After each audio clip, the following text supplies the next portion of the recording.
Essa derrota acachapante de 3-0 para o Corinthians é a crônica de uma tragédia anunciada, né? Quem é que já não esperava isso? Todo mundo já sabe que o Fluminense adora ressuscitar defunto. E aí, em função dos últimos acontecimentos no Fluminense Futebol Clube, a gente vem vendo uma decadência no planejamento, que eu acho que é a palavra essencial, do Fluminense, para que a coisa chegue a este ponto, a este nível de decadência. Primeiro que eu acho assim, acima de tudo, antes de falar do planejamento, para que essa coisa toda, esse dramalhão, para demitir o Diniz? Porque para mim está muito claro uma coisa, esse esquema do Diniz, com os jogadores velhos no time, não dá. A maior balela que já inventaram é que esse esquema do Diniz, ele deixa os jogadores descansados e os adversários é que se cansam. Não, já está provado que não é assim. Primeiro que os jogadores do Fluminense, por estarem velhos, já entram cansados e não conseguem ditar um ritmo de jogo suficiente para colocar os adversários na roda. Aí, quem cansa mais ainda são os jogadores do Fluminense. Então, é um esquema que dava certo até ano passado, que os jogadores eram veteranos, mas não eram velhos. Agora envelheceram. Todo time envelhece de uma temporada para outra. Um time de veteranos envelhece muito mais. Então, ou se tira o Diniz, ou tiram-se os velhinhos. Eu estava achando que o Diniz estava acertando, até que teve um jogo que ele deixou só Fábio, Cano e Ganso. Aquele jogo que ele deixou o Marcelo e o Felipe Melo de fora. Aí vamos lá. O que acontece depois? O que acontece depois disso? O que acontece aí nessa confusão toda? O Fluminense entra naquela confusão de suspender os 4 garotos, né? John Kennedy, Alexander, Arthur e Cauã Elias. Eu acho que não adianta chorar leite derramado, a gente ficar aqui discutindo, né, se isso foi realmente certo, mas eu acho que não foi. Eu não faria isso, porque expôs o Fluminense, foi uma roupa suja lavada para geral ver, queimou o filme dos moleques, desvalorizou os moleques para possíveis vendas e queimou o filme dos moleques geral, dentro do grupo, fora do grupo, desestabilizou o grupo. A maior prova disso foi o jogo pela Libertadores lá, em que notou-se que a desculpa foi o campo, mas o elenco do Fluminense estava completamente desconcentrado naquele jogo ali. Então por quê? Qual o motivo? O gramado pesado foi o motivo de deixar os jogadores experientes como Cano desconcentrados? Não. O motivo deles estarem atordoados naquele jogo é que eles a todo momento pensavam, e se precisar substituir, cadê o John Kennedy? Cadê o Alexander? Não tinha John Kennedy, não tinha Alexander e não tinha quem estava começando a entrar, que era o Cauã Elias.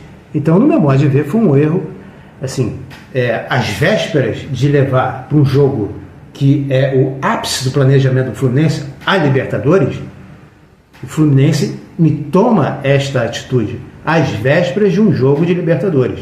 Suspende os 4 moleques e tipo assim, estamos em crise, hein? Beleza? Vamos disputar o jogo lá com crise. Não faz o menor sentido para mim, não faz o menor cabimento, mostra falta de planejamento. Na minha opinião, roupa suja se lava em casa, mas podia estourar mais à frente, dane-se.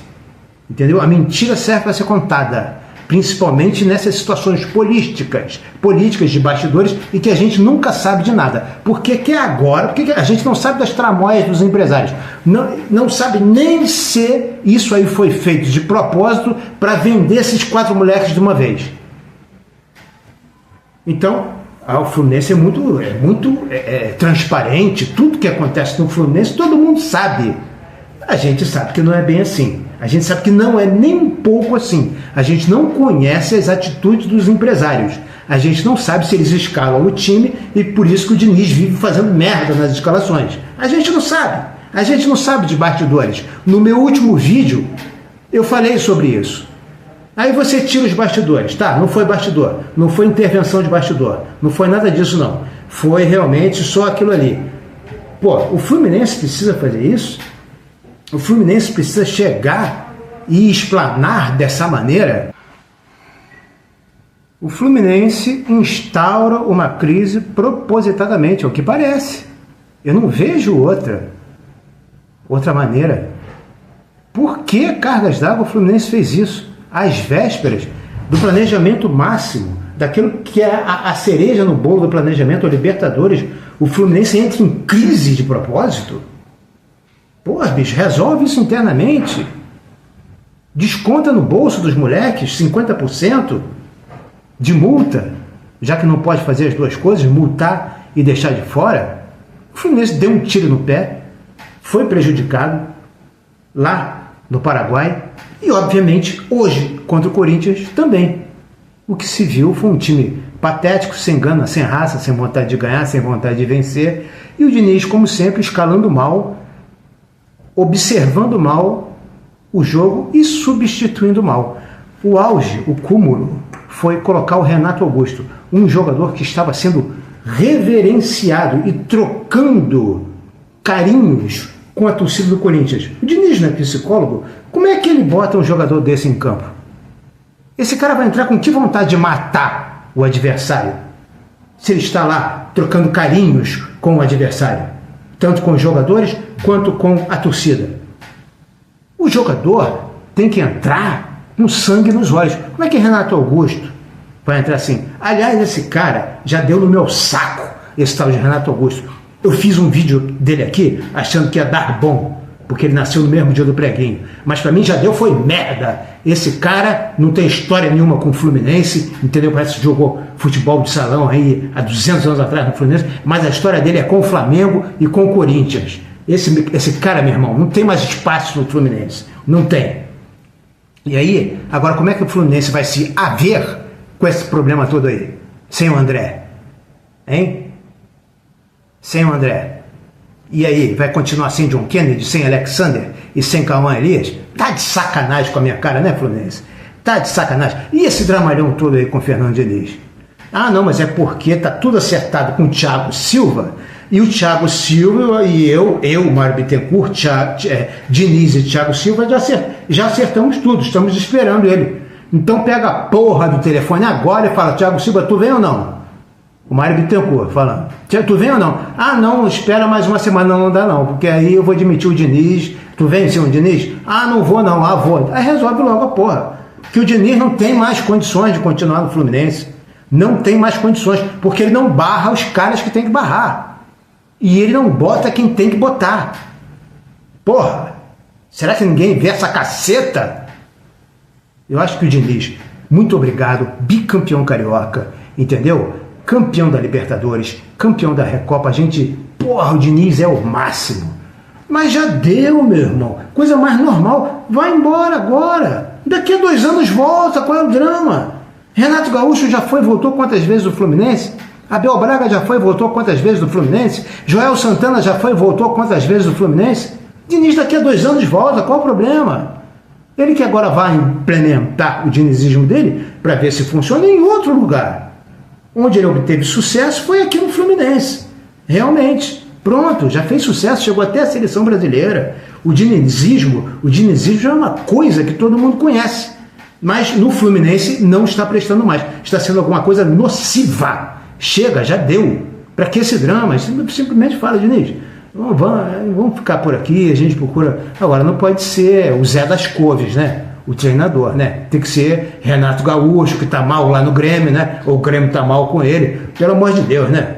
Pelo amor de Deus, vamos parar a torcida do Fluminense com essa história aí de que Renato Gaúcho nos deve uma Libertadores. Ele não tem culpa nenhuma. Ele colocou o Fluminense na final da Libertadores e aí, se o time, ele até, tudo bem, ele errou em colocar o Igor, não é? Mas todo treinador tem suas teimosias. Diniz foi campeão da Libertadores com suas teimosias. Renato Gaúcho também tinha suas teimosias, não é? Depois, com o Grêmio, ele já foi campeão da Libertadores. Para mim, é o técnico que caía como uma luva, é um técnico que tem domínio de vestiário, se vai encaixar muito bem ali com o Renato, Felipe Melo, todo mundo, com o Renato, com o Marcelo, Felipe Melo, todos eles.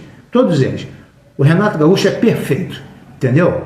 E eu acho que é isso, minha opinião é essa. Eu acho que se continuar assim, o Fluminense vai acabar na zona de rebaixamento. Hoje parece que se o São Paulo vencer, o Fluminense já fica em 16º, ali na pontinha, coladinho com o Vasco, né, na zona de rebaixamento, quase entrando. E aí, meu irmão, chega no meio da semana, com esse esquema, perde o jogo no meio da semana não, no meio da semana joga com o Sampaio Corrêa, depois com o Atlético Mineiro, né, toma uma trauletada do Atlético Mineiro, vai parar na zona de rebaixamento. Pô, pra quê? Qual é a necessidade? Por que não muda logo agora? Né? Eu sei que o Renato Gaúcho é muito difícil, não é tão fácil assim como eu falei, mas eu não sou jornalista, eu sou torcedor, por isso que eu sou livre para falar quase tudo o que eu quiser, tá ok? Muito obrigado e até o próximo vídeo.